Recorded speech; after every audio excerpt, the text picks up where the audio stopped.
Comfort is not a reward for your hard work. It is the quiet executioner of your potential. You think you are resting, but you are actually rotting. Look at your daily choices. For instance, when you choose the couch over the gym, or silence over a difficult conversation, you aren't preserving energy, you are killing your future self. Atrophy is painless until it is too late to move. The easy life is a sedation trap designed to keep you weak. Wake up. Suffering isn't the enemy, it is the only vehicle for growth. You are signaling obsolescence to your own biology. Evolution designed your nervous system to operate under a specific condition, immediate, existential threat. When you remove that threat, you do not free up capacity for higher thought. You trigger a conservation mode that resembles a slow, cellular suicide. Consider the mechanism of neuroplasticity. It requires the chemical markers of stress, cortisol and adrenaline, to tell the neurons that this moment matters. Without that friction, the brain stops encoding new pathways. It becomes static. It begins to prune away the expensive machinery of intelligence because it deems it unnecessary for your survival in a soft environment. Let us examine a concrete scenario. Imagine a corporate employee. Let's call him Mark. Mark automates his workflow, avoids confrontation with his manager, and spends his evenings scrolling through short-form video content to numb his mind. He believes he has hacked the system by minimizing effort. In reality, his cognitive sharpness is dulling. If his manager suddenly asks, "Why are our Q3 projections failing?" Mark stammers. His brain, starved of the friction required for quick analysis, fails to retrieve the data. He says, I need to check the files," instead of asserting the variance is due to the supply chain shift in July. That hesitation is biological decay in real time. By avoiding the stress of daily preparation, he has lost the ability to perform under pressure.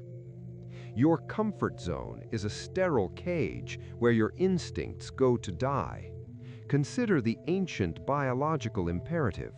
For thousands of years, if a human felt perfectly safe, it often meant they were about to be ambushed. Today, you simulate this safety artificially.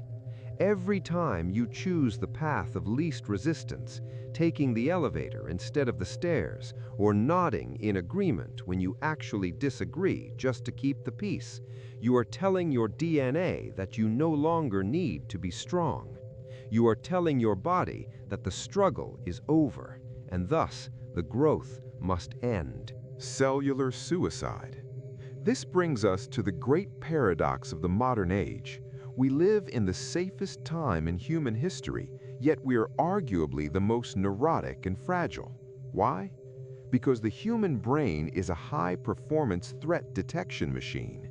It does not possess an off switch, it only has a sensitivity dial. When you eliminate macro threats, starvation, predators, physical violence, that dial doesn't power down. Instead, it cranks up to maximum sensitivity to find something, anything to justify its existence as a protector. Consider the phenomenon of the email apocalypse. You receive a notification from a supervisor that simply reads, "We need to talk." In a raw survival context, this is nothing. It is merely pixels on a glass screen. But because your ancient fight-or-flight mechanism has no lions to fight, it hallucinates a predator. It treats this vague social ambiguity as a life-or-death scenario. You freeze, your cortisol spikes, you avoid opening the message for hours. This avoidance is the true poison. Every time you retreat from a micro-stressor, you validate the fear.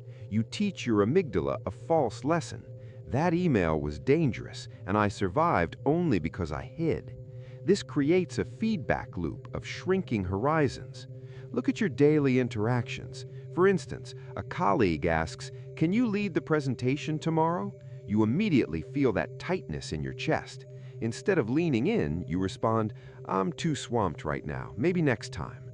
That excuse wasn't time management, it was fear management. By declining, you felt a wave of relief.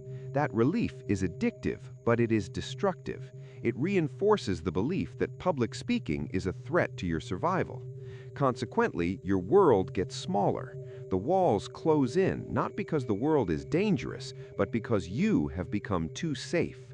To grow, you must violate your own safety protocols. Stop.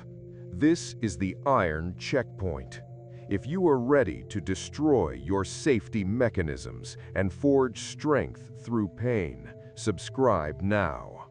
If you prefer the slow decay of comfort, scroll away.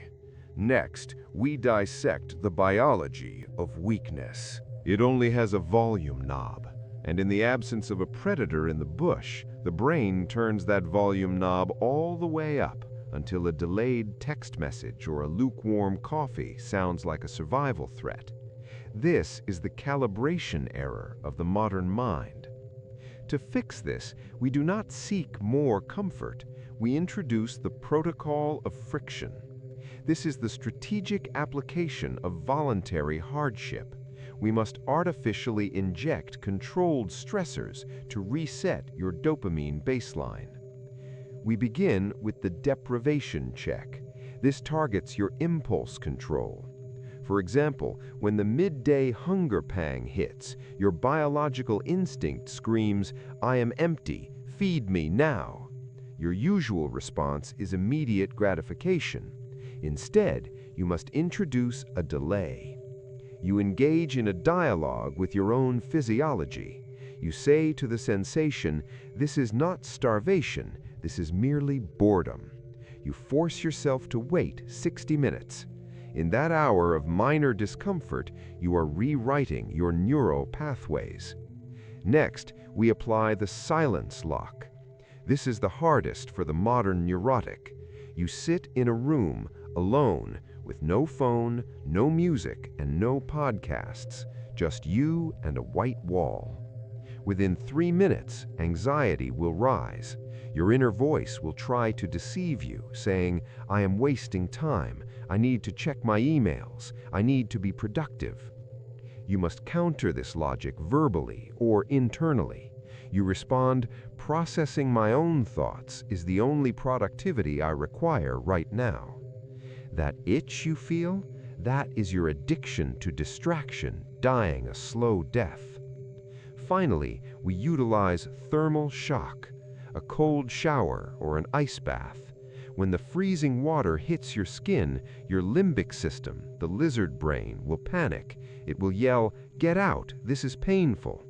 You must override this reflex with a command. Discomfort is the point.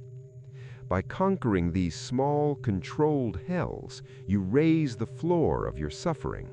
Suddenly, a traffic jam or a rude comment holds no power over you, because your brain now understands the difference between a minor annoyance and actual friction. To fix this, we do not seek more comfort. We must consciously hunt for friction. This is the architectural process of callusing the mind. Visualize your psyche as a layer of biological tissue. In a modern existence defined by temperature control and digital safety, that tissue remains raw, pink, and dangerously tender. In this state, even a minor deviation from expectation feels like a laceration. But when you deliberately expose that tissue to the grinding stone of voluntary hardship, the biology adapts. It thickens. It creates a psychological callus, a layer of dead, hardened resolve that protects the living soul beneath. This is not about becoming an emotionless robot.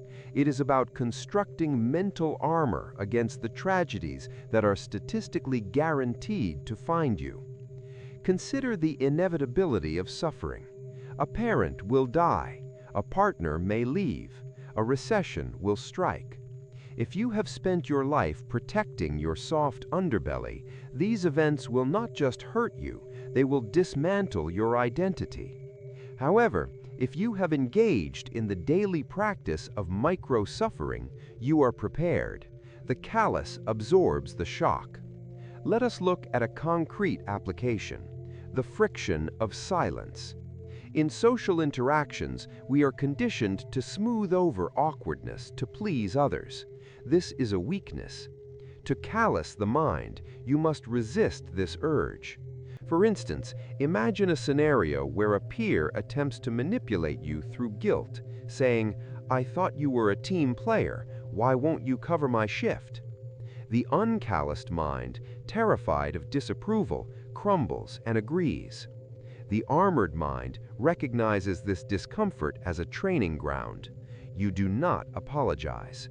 You hold eye contact, pause for 3 seconds, letting the silence hang heavy in the air, and respond firmly, "I am a team player, but I cannot cover for you this time."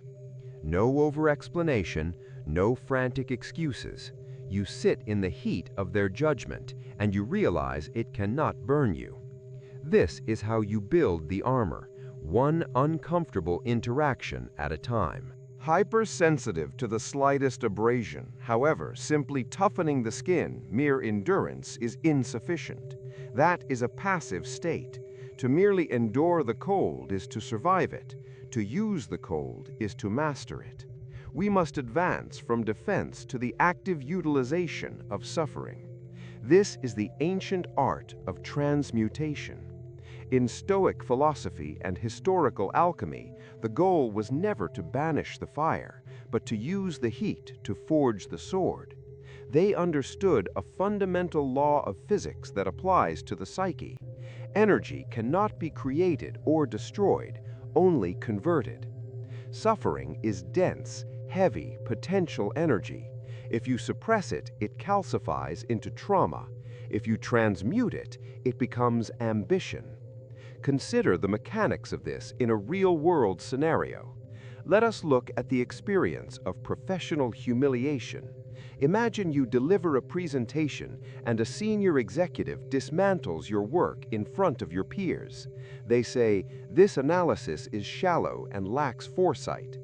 The uncalibrated mind interprets this as an identity attack. It spirals into, "I am incompetent," and seeks the comfort of excuses or withdrawal. This is waste. The transmuting mind, however, captures that precise moment, the physiological heat, the flushed face, the racing heart, the stinging ego, and relabels it instantly as fuel. Instead of retreating, you engage in an internal dialogue of conversion. You say to yourself, "This shame I feel is not an indication to stop. It is the high-octane gasoline required to study twice as hard tonight." You do not let the pain evaporate into depression. You burn it to drive focus. The alchemists believed they could turn lead into gold. In the psychology of growth, your suffering is the lead. It is heavy, dark, and toxic, but it is the only raw material you have. You cannot create character out of thin air. You must forge it from the heavy metals of your own struggles. Do not waste your pain. This is the ancient alchemic principle of transmutation. But knowledge without execution is merely intellectual gluttony. You understand the trap, yet you still hesitate. Why? Because theory is safe, while action is volatile. We must bridge this gap now. Consider the negotiation phase. For instance, when your brain suggests, "I'll start the hard workout tomorrow when I feel better," you must actively verbally override it. Say out loud, "Delay is decay, I move now." This specific linguistic interrupt breaks the loop. You are crossing the Rubicon. There is no turning back to the warmth. If you feel the urge to check your phone to escape a moment of boredom, physically toss the device away. Don't think, act. The time for analysis is over. For instance, consider the morning alarm. It rings at 5 a.m. This is the first battleground of the day. Your body screams for comfort, and the negotiation begins immediately. Your inner weak voice whispers, "Just 10 more minutes. The bed is warm. You worked hard yesterday. The world can wait." This is the critical juncture where dreams go to die. Most people sign the treaty. They hit snooze and surrender to the pillow, starting their day with a defeat. But the super-individual, that version of you that exists only in potential, does not negotiate with terrorists. And make no mistake, that inner voice of laziness is a terrorist to your ambition. When your mind says, "I am too tired to train today," the super-individual responds with cold logic. Fatigue is merely the cost of entry. If I am tired, I will work tired. You must cultivate this immediate, robotic override of your emotional state. You are now in the forge. Look around you. The heat is unbearable because it has to be. You are the raw iron on the anvil. The hammer of life is striking you, blow after blow. It hurts. It is supposed to hurt. If you are not struggling, you are not changing. Think of the ancient Japanese swordsmiths. To create a katana, the steel is heated until it glows white, folded and beaten thousands of times. It does not ask for a break. It does not ask for a cooler environment. It endures the trauma to become sharp. This applies to every single moment of friction in your day. When you are writing that difficult report and your distraction urges you to check social media, that is the heat of the forge. Do not cool down. Stay in the fire.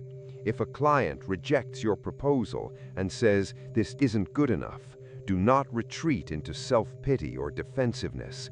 That rejection is the hammer strike. You absorb the blow and you say, "Then I will build something undeniable." You use the pain of that failure as the fuel for your next attempt. The path of suffering is the only path that leads upward. Comfort is a slippery slope leading straight down into mediocrity and regret. You now have the blueprint. You understand the trap, but understanding is not enough. Do you have the guts to walk into the fire?